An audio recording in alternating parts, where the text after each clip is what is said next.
Hello and welcome to the Joseph Ryder Anderson podcast. Today, we are finally talking about my hands-on experience with the Yellow Sword Art Online Union Arena Asana Goddesses Deck. I made that title way too long. Let's just call it the SAO Yellow Goddesses Deck. I've shortened it to that. But Asana is a primary character and the primary character in this deck, as well as your strongest card. But it doesn't stop at Asana. There are lots of powerful characters, which we're going to get into in a moment. I have been excited about this deck since well before the set came out, and I was pretty bummed to not have it all of the tournaments in April that I did with Code Geass Purple. I still had a lot of fun playing Code Geass Purple and won plenty of tournaments, but I was the whole time itching to get my hands on the Yellow SAO Goddesses deck. I felt on paper it looked super strong, and it actually ended up being even stronger than I thought it was. So I oftentimes, before a set comes out, in any TCG, not just Union Arena, but I think in Union Arena especially, I try to be a bit conservative in like my predictions on how well a deck's going to perform. You never really know ahead of time, but as you play a game and you experience how things happen in the game, you can get a pretty good sense for how things are going to fit in. And I think where we're at in the meta, particularly right now, this Yellow Goddesses deck has huge potential. I thought it would probably be somewhere more in the middle to bottom of the top decks for Union Arena post SAO. After playing it, I would not be surprised to see this deck go straight to the top three. One key differentiator about this deck that's really important in the English meta, if you have listened to my recent podcasts or checked out any of my recent articles, Yellow Saitama has been doing very, very well. He's been showing up in a lot of tournaments locally, and he also ended up being the deck that did overperformed in the recent Eggman tournament. And those are the biggest tournaments we have right now to really get a sense of where the meta's at. So as of right now, Yellow Saitama is the deck at large, but that's had ramifications for the whole meta, I might say. So as I mentioned last podcast, having that deck, an anti-removal deck, did push certain decks out that are purely removal focused, like Bleach Purple, push them out of like contention for the top tier. And certain decks like Toshiro came back because Toshiro has some tools to use against Saitama. So given that perspective, it's really interesting to see Yellow Goddesses come into the meta, because Yellow Goddesses probably is the deck of any other deck that has the best matchup potential against Yellow Saitama. So it's going to be really interesting to see how this plays out. I don't know how popular Yellow Goddesses is going to be. But if it ends up being super popular, people might just stop playing Yellow Saitama, because it's a pretty tough matchup for Yellow Saitama. Yellow Saitama really does well when the fact that he can't be removed is a huge consideration. That works really well against decks like Purple Code Geass, of course Purple Bleach. It works fairly well against Blue JJK. It just goes really well into the meta, which is why that deck is so popular. It also has a lot of really advanced tools that are beyond what most of the decks have access to. I'm thinking specifically about that Hellish Blizzard combo that lets you essentially reuse like a final every turn. That's mostly what you use her for. So there's just a lot of power in that deck. The thing is if you remove its anti-removal advantage, all of a sudden that deck is not nearly as good as it was. And Toshiro is really good because it forces the Saitama to rest. And so you get a whole turn of attacking without the Saitama blocking you, and then you get a whole following turn of your opponent's turn where they can't attack you with Saitama. The thing about Yellow Goddesses is that when you hit the right number of life and you use Asana and push that Saitama to the energy line, not only is it not there for your attacking turn, not there for their attacking turn, it's also not there to defend. So it's like a step beyond Toshiro. So this deck is really insane. I have been pleasantly surprised by it, and it's definitely my favorite deck to play right now. I'm really interested to see how people pick up this deck and if it becomes super popular or not. But again, if it does end up becoming really popular, Yellow Saitama is going to take a hit in terms of its play share. And also, if you have a bunch of these decks running around at locals, people are probably just not going to want to play Saitama as much because it's a tough matchup. But Yellow Saitama is not the only deck that has trouble against this deck. Green Saitama, which has come about as one of the more played decks and also one of the top contenders in the One Punch Man format of the game, also does not have a great matchup against this deck. There's one thing particularly to mention, which is the Lefa, Earth Goddess Terraria 4-cost character, is a hard counter to the 2 AP Saitama and Green Saitama. So that Green Saitama, what makes him so strong is if you play him essentially, unless if your opponent just has like a full board of nullify impact characters, basically, you just win by playing that character. However, Lefa is a character who cannot be removed by Saitama's when attacking or any other effect besides snipe. And she has nullify impact, so she can actually help you survive a turn even against green 2 action point Saitama. So all of a sudden, those two decks don't look quite as strong as they did just before SAO came out.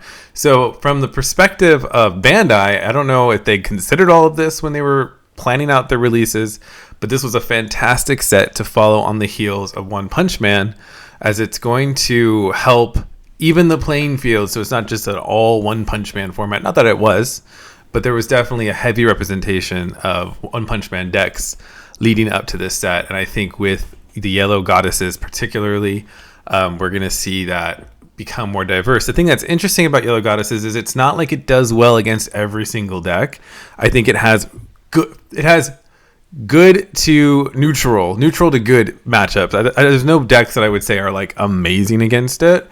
But it doesn't have a particularly strong advantage, I would say, against like Purple Bleach. So Purple Bleach could come back. I mentioned that last podcast. Decks that are really removal focused can do pretty well against this deck. With, I'd say it has a pretty decent matchup spread though when you look at everything in the meta. So yeah, very, very interesting deck. So we've kind of talked about some of the broader implications of this deck. We've talked about some of the matchups already. We'll go into that in more detail in a bit. And let's go through, like I do usually in these guides, let's go through every card in this deck. So your 0-cost characters, I picked 3 for this deck. And 2 of them you just should have in any Yellow Goddess deck. So the 2 that you should have in every deck are the 0-cost Asuna and the 0-cost Xenon. These characters are going to be your primary raid targets, and that's why they're here. Asuna is just your standard get trigger 1500 BP 0-cost. Xenon's a little more interesting in terms of she's a 2000 BP with a draw trigger, which is super handy to have that draw trigger, and also 2000 BP gives her a little more early game rush potential. And then finally, I am running the 0-cost Lefa Nullify Impact, and I have found her to be super helpful. So Yellow Goddesses, its main mechanic is to use card effects to get rid of your own life. And then by having less life, you have characters, your main goddess characters of Asuna and Xenon gain boosted effects by having less life. So you have 2 cards that help you get rid of life. And they also unlock effects by getting rid of that life. So you have the 3-cost Asuna that when played, you get to add a card from your life to your hand and a card from the top of your deck. That is a fantastic card draw. You can think of that as essentially drawing 2 cards. It's very, very strong. Lefa, the 4-cost Lefa, you bring a card from your life to your hand, and you get to then, she gains 2000 BP and cannot be removed by anything other than Snipe. Like we found out, Snipe is the one thing that can get rid of her if you manage to get a character with 6000 BP or more, and to snipe her, which actually is pretty easy to achieve with the Hecate effect, special in the green GGO deck. We can talk about that matchup in a bit. But yeah, that's the only way to get rid of her. Otherwise, she's pretty much unget-riddable. So, and you can't even like freeze her or anything because you can't choose her. You can't choose her with effects of anything. So she's a fantastic, it's just for a turn. But she's a fantastic defensive wall that you can play later on. But as you're removing these cards from your life, the thing is that's going to impact how you play later in the game, right? So you're going to want to not take tons of life once you've already gotten rid of a bunch of your life.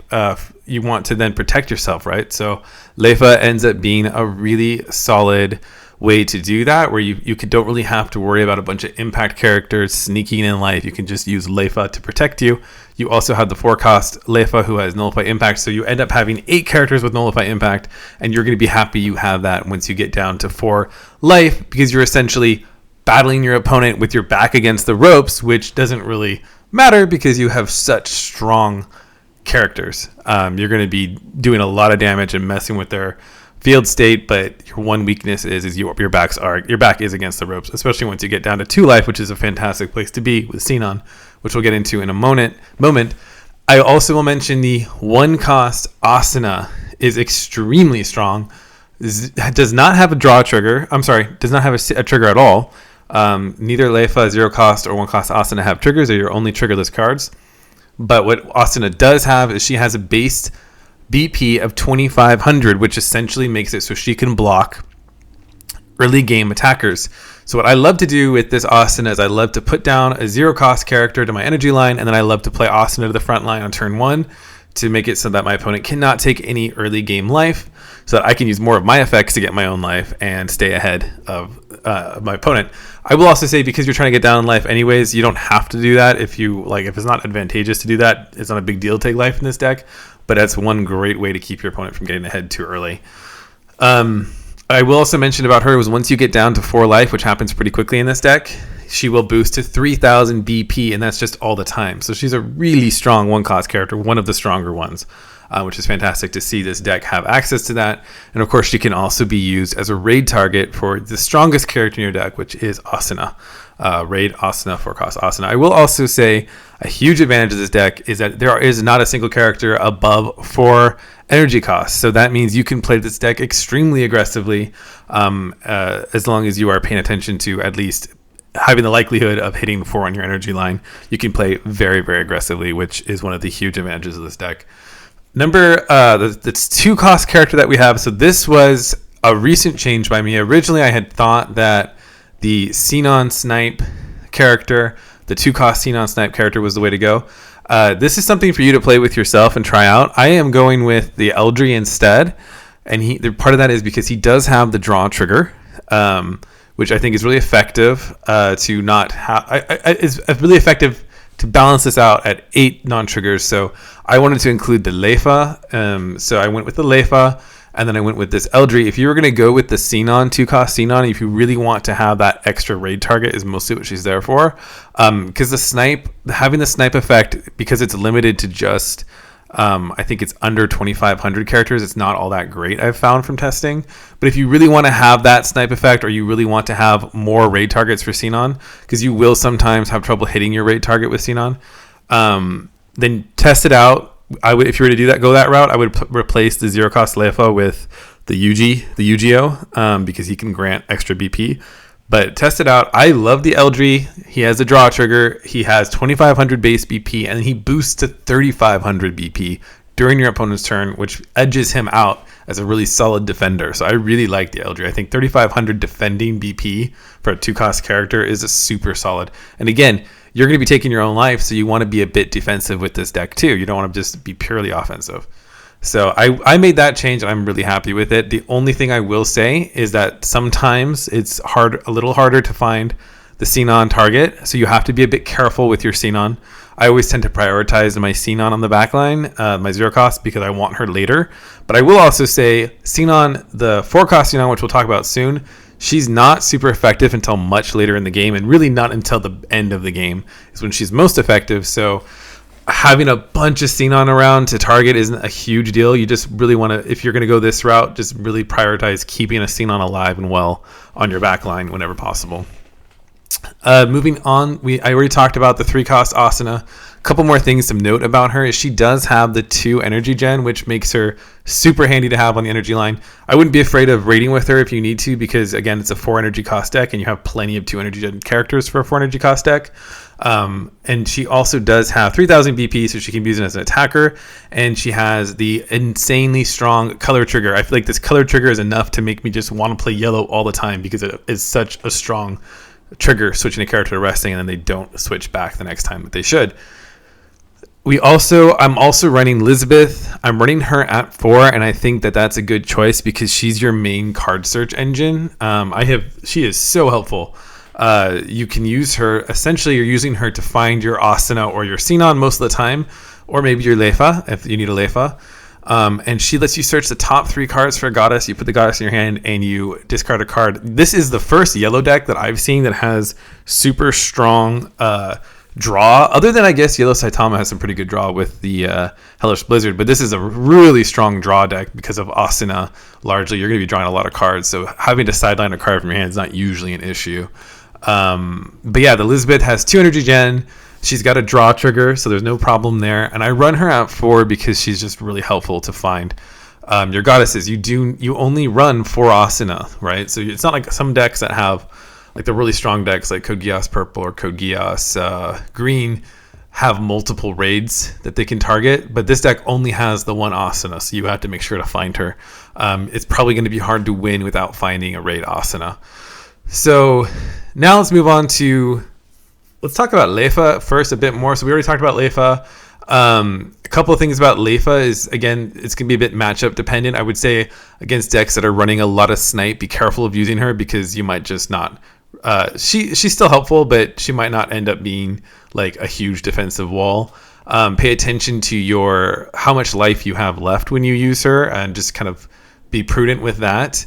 One last thing to think of is when you use these cards like Lefa or 3-cost Asuna that lets you get a life to your hand, prioritize doing that early in your sequencing, right? Do that before you make all of your decisions. Just because your decisions might change, right? If you don't have like the perfect combo, you play that card, you get a card off of your life, or with Asuna you get 2 cards. It's going to change the decisions that you make in your turn. So prioritize doing that earlier as opposed to later. And if you don't have the resources you need, keep in mind you might get those resources. So sometimes I'll use Lefa not only because she's really, really powerful, but I'll use her to gain more cards, like just one more card to see if like I get something else I need to play or to sequence better. And then finally, you do have the Sinon, Sun Goddess Sinon, and late game, she is your strongest character in terms of a closer. Oh, you know what? I'm sorry. We didn't talk about Asuna, the main Asuna. Let's go talk about her some more. The 4-cost Asuna is super important in this deck. She's a little tricky to understand because there's a bit of going on with her, and also there's a little bit of like weird writing on her text that I've noticed can cause some confusion. But essentially, when you raid Asuna, no matter where you're at in life, and this is partly what makes her so strong because she's good whenever, she's going to rest up to 2 characters. So you're going to choose any character on your front line, regardless of who they are, your opponent's front line, and they're going to switch them to resting. And then you can choose a character on your opponent's energy line with generating 1 energy. So that means it's not 1 energy cost, that's generating 1 energy. So that's most characters, right? Most characters are generating 1 energy. And so you're going to swap. You're going to switch that one to resting. And if you've chosen to, you don't have to choose to. You can use her just to set a character to resting, which is also handy. But if you choose to, you can then swap them. So this unlocks a lot of really interesting things that you can do. The best thing you can do is to like take a strong character, put it on the back line, and take a weak character, put on the front line. Especially if that character, the best one to choose is one of those characters that is a 1 energy gen that you tap or switch to resting in order to gain extra energy, because then on the front line they're useless. So that's my favorite way to use her. But the thing to pay attention to with Asuna is once you get to that 4 life number, when you switch those characters, they cannot move the following turn. So that locks them down. The only way out of that is if that character gets raided over. So if you choose a raid character, you can't raid on a raid character. So that raid character is locked down on the energy line. It's an insane ability if you think about it. So you can just completely take them out of the game. You can promote a character that's advantageous for you to promote. Like the most effective ones are those zero cost sack to gain an extra energy gen. Those are your best targets for that effect. So yeah, she's good whenever, but especially good at 4 life or less. Moving on to Sinon, I got a little ahead of myself there before. Sinon is just not as reliable. That's why I'm not going as hard on Sinon. She is still super effective. Good to prioritize keeping the 0 cost around. But you're really going to be looking to play her towards the end of the game. You can use her at 4 life to snipe, but the problem is she doesn't get 4,000 BP until you have 3 cards or less. in your life. So at 4 cards in your life, she gains Snipe. At 3 cards, she gains Snipe plus 500 BP, so she becomes a 4,000 character with Snipe. And the Snipe only lasts that one turn, by the way. It doesn't last multiple turns, just that one turn. And then when you get down to 2 life or less, she gains Impact. So really, ideally, you are playing her at 2 life with Impact, with 4,000 BP, and with Snipe, and you're going in for like a closing kill. So that's really when you want to play her. There are other use cases for her, so she's definitely worth including at 4. But overall, she's a closer. She's your late game closer. So that's why I don't include in this build a ton of Xenon raid targets, because I'm probably only going to play 1 or 2 of her, whereas Asuna, you want as many of her as possible. So we've talked about all the characters.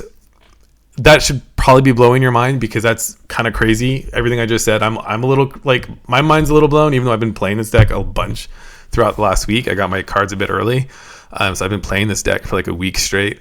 And it's really awesome. But let's move on to a couple more things to note. Usually I don't talk a lot about specials because there's not a lot to say about them, but this special is insane. So if you think it was already good, it gets even better. You have the Radiant Light special, which I think, in my opinion, is the single best special in the entire game. It's that good. So this special works. You don't need to have an Asuna in play to use it. All that happens is you play it and you can switch. Let's say you play this at 5 life or more. You switch a character to resting, and they stay resting. A 5,000 BP character or less, and they stay resting. So that's really solid. The thing is, if you have 4 life or less, which again I've said several times, but I'll reiterate, you often have 4 life or less. It's very easy to get to that with this deck. Then instead of resting that character and they stay resting the next time they should switch to active, instead they get sidelined. And it's only a 3 cost. That's the huge differentiator, is the 3 cost. So that makes it just so much easier to get off. You don't need to build up to play this card. You can often just play it very easily. It's just such a strong special. And last but not least, there is a card that my local guys have made a lot of comments about when they've tested this deck with me, because they don't like it, but it is a really cool card. And that is the the Unlimited Landscape. It sounds like Austin is doing some landscaping, but the Unlimited Landscape manipulation ability. So this comes from the show. I'm a big fan of the show, and I'm reading the books right now for Sword Art Online. But if you are familiar with the show, this is when Asuna gains up power to basically manipulate the terrain. They should have called it unlimited terrain manipulation, not landscape, because it sounds like she's going to go mow some lawns. But anyways, super cool card. Really, really cool card. I would not overlook this card. Essentially, it has the ability that Asuna has pre 4 life or less. So you can swap 2 characters in the same way that you do with Asuna. They just don't stay stuck, right? But what this can do is this can open up holes in your opponent's defenses very easily. But also, perhaps even more importantly, you can instead choose one site that's generating one or less energy and sideline it. That's insane. So you can use this to snipe. That's a keyword, but you can use this to get rid of, to sideline like a buggy from the green GGO deck, or a Malevolent Shrine, or a bunch of sites that people like to run. There's that Hero Association card in Green Saitama. That's a fantastic target. This is the first card I can think of that does this. So it's a huge advantage to this deck, and definitely worth. I would say run about 2 of it. I think less than 2 is not enough. More than 2 is too much. I think 2 is the perfect number for this deck. And that's everything. This deck is insane. Let's talk a little bit more about the matchups. I've written about it a bit. I'll link to this guide as usual. I've written about some of the matchups. I'll talk about those and maybe some that I didn't talk about. We already talked about Yellow Saitama and Green Saitama. Those are going to really make it hard. If people play this deck a lot, it's going to make it hard for people to do particularly well with Yellow and Green, because it's just a fantastic matchup. I'd say Code Geass Purple is not a massively great matchup, other than your only advantage in that matchup is really is to use Asuna to bring up their 0 cost C2. So that 0 cost C2 is one of those characters that you switch to resting to gain 2 energy gen. So if they have played it and they have not used that effect yet, you're going to want to prioritize getting that C2 up. Code Geass Purple often runs a very fine line in terms of energy, so that might really seriously mess their plans up if you can get that C2 off the energy line and get rid of it, or just to get stuck on the front line. That's your best play. Otherwise, you really don't have a particular advantage against this deck. I would say their removal is going to be a challenge for you. Their impact's going to be a challenge. So this is not a particularly great matchup, but that one play is a bit of an advantage. And versus Purple Bleach, that's going to be your worst matchup, in my opinion, because Purple Bleach can just remove. You're doing way less removal. You do have that locking characters down, but Purple Bleach is really good at getting 4-cost characters out, so that shouldn't be a huge issue for them. And I'd say they also don't run a bunch of like 0-cost characters that are like bad to have in the front line either. So there's not a huge advantage to be gained there.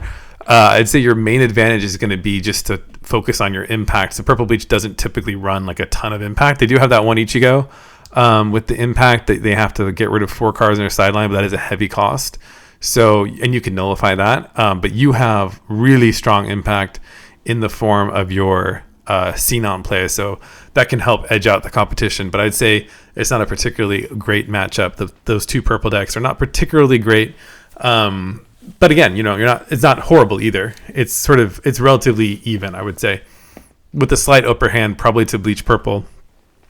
Then, against Kogias, I should mention you have another huge advantage against Kogias is your Nullify Impact. So if they try to pull those forced block shenanigans, you can just feed them a Nullify Impact, especially the way I built the deck, and that can edge it out. So I would actually say you have a pretty decent matchup against Kogias. It's not crazy good, but it's a decent matchup. Purple Bleach is not really a great matchup for you. It's not a horrible matchup. It's not a great one. Couple interesting other matchups I've tested. So I did test this a bit against the GGO deck. Some interesting things to note there. The GGO deck that I was running does run that same kind of character, the tap to gain energy. So that's a great card to target with Asuna to bring to the front line. One thing that we were testing that was interesting is that because you can boost your Xenon with that special, the Hecate special, and then that character gains snipe. That snipe is not protected for Leafa. Leafa doesn't protect against that. So it's one of the few combos that can clear a Leafa, right? Or Leafa. Because Leafa does have 6,000 BP and can't be targeted. So she's insanely hard to get rid of. But I'd say it's a strategic advantage you should use. Otherwise, you don't have a massively... If you're playing GGO doesn't have a massive advantage against Goddesses. I'd say Goddesses has the advantage. But that does nullify their whole play there with Leafa. So if you're playing Goddesses against that deck, pay attention to that. You probably really don't want to lean too hard into your Leafa character, other than player if it's reasonable. But if you're like on 2 life and you put her down hoping she's going to save you, I would not do that. So definitely pay attention to that matchup as well. I'd say against Sukuna, it's an interesting matchup. I'd say if they're playing pure Sukuna, you have an advantage because you can get rid of their shrine. If they're playing Nanami, use Asuna to lock down that Nanami so you don't have to take him out and force the resting. That's going to be your best play. So it's a decent matchup against Sukuna. So all around, just decent matchups. I think your worst ones are Purple Bleach, but people aren't really playing Purple Bleach at the moment. That's going to come back at the end of May. Anyways, hope that's helpful. I hope you can tell that I'm super excited about Yellow Goddesses. I think I was being a bit conservative on it. I think it's probably going to be in the top 3 best decks post SAO. Check it out for yourself. Subscribe to this podcast wherever you listen to podcasts, and join us on the Discord and discuss how you have your own experience playing Yellow Goddesses. See you next time.